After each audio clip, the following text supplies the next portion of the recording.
اللہ کا ڈر اس مہینے میں کیسا پیدا ہوتا، اللہ کا تقوی اس مہینے میں کیسے پیدا ہوتا، ہماری زندگیوں میں کیسا آتا، یہ اصل میں ہم کو سوچنے کی بات ہے۔ بڑی اہم بات بتا رہا ہوں، اللہ کے لیے غور کرنا۔ رمضان کے ذریعے، روزوں کے ذریعے سے اللہ ہمارے اندر تقوی لانا چاہتا ہے، اس کے ذریعے سے ہمارا ہی فائدہ ہوتا ہے۔ کیا فائدہ ہوتا؟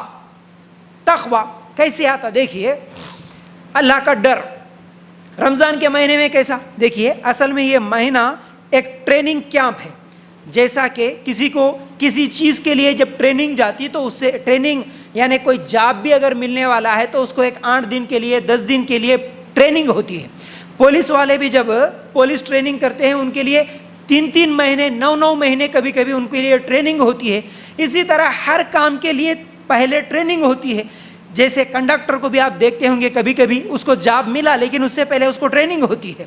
ہر ایک کے لیے ٹریننگ ہے۔ تو اللہ تعالیٰ ہماری بھی یعنی مسلمانوں کی بھی ٹریننگ کروانا چاہتا ہے۔ کس چیز کی ٹریننگ؟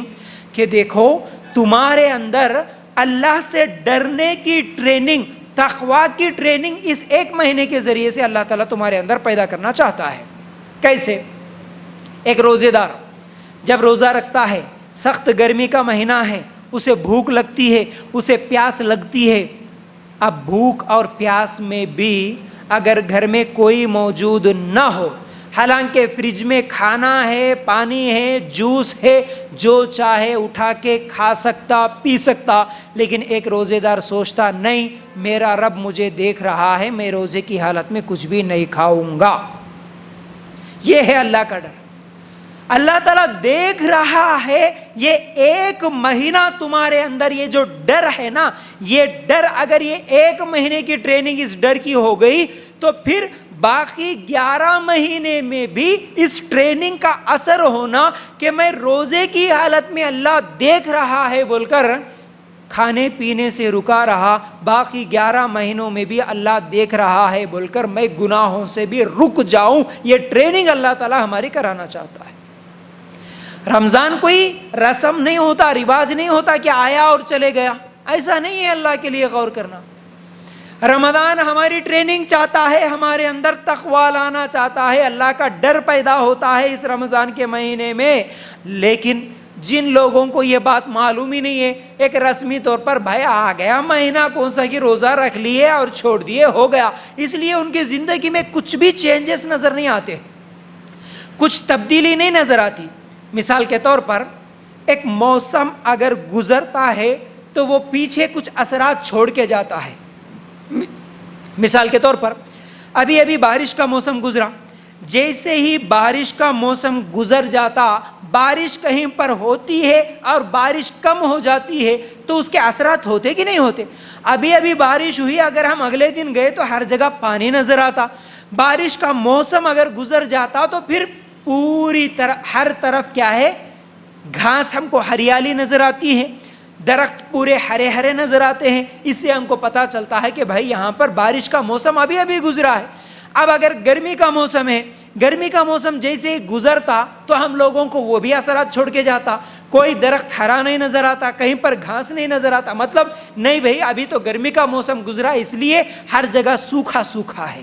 مجھے بتاؤ، رمضان کا ایک اتنا بابرکت مہینہ گزرا، ہر آدمی اپنے آپ سے سوال کرنا، اتنا بابرکت مہینہ رمضان کا ایک مہینہ گزرا جس کے ذریعے سے ہماری ٹریننگ ہونا تھا، ہماری زندگی میں تبدیلی آنا تھا، لیکن رمضان کا پورا مہینہ گزر جانے کے بعد بھی مسلمانوں کی حالت دیکھو، کچھ تبدیلی نہیں نظر آتی، کچھ بھی تبدیلی نہیں نظر آتی۔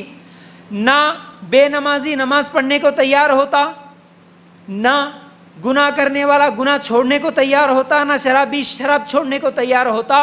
رمضان کا مہینہ آیا اور چلا گیا لیکن مسلمانوں کی زندگیوں میں کوئی تبدیلی نہیں نظر آتی۔ کیوں؟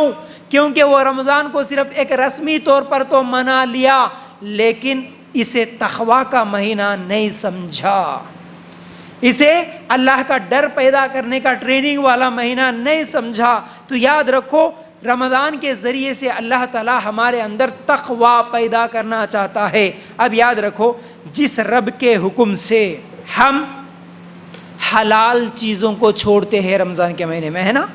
حلال چیزیں، کھانا حلال ہے، پینا حلال ہے، لیکن جس رب کے حکم سے ہم رمضان کے مہینے میں حلال چیزیں چھوڑ رہے ہیں تو اس کا اثر ایسے ہونا کہ باقی 11 مہینے میں ہم لوگ حرام چیزیں چھوڑنے والے بن جانا، یہ ٹریننگ اللہ تعالیٰ دینا چاہتا ہے ہم کو۔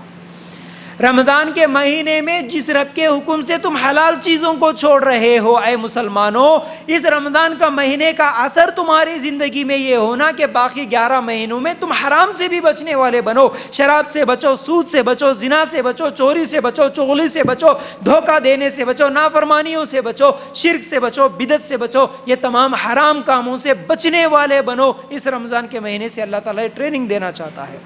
جس رب کے حکم سے تم لوگ اس رمضان کے مہینے میں جائز ضروریات سے بچتے ہو، کھانا کھانا جائز ہے نا، پانی پینا جائز ہے نا، تو اللہ تعالیٰ اس رمضان کے مہینے میں اپنی جائز ضروریات سے بچنے کا حکم دے رہا۔ کیوں؟ کہ تم اللہ کے حکم سے اس ایک رمضان کے مہینے میں جب جائز ضروریات سے بچو تو اللہ تعالیٰ اس کے ذریعے سے باقی 11 مہینوں میں تمہارے اندر ناجائز چیزوں سے بھی بچنے کی عادت ڈالنا چاہتا ہے۔ تو تم جب رمضان کے مہینے میں جائز چیزوں سے بچے، باقی 11 مہینوں میں ناجائز چیزوں سے بچے، اللہ تعالیٰ تمہیں قیامت کے دن جہنم کے آگ سے بچائے گا۔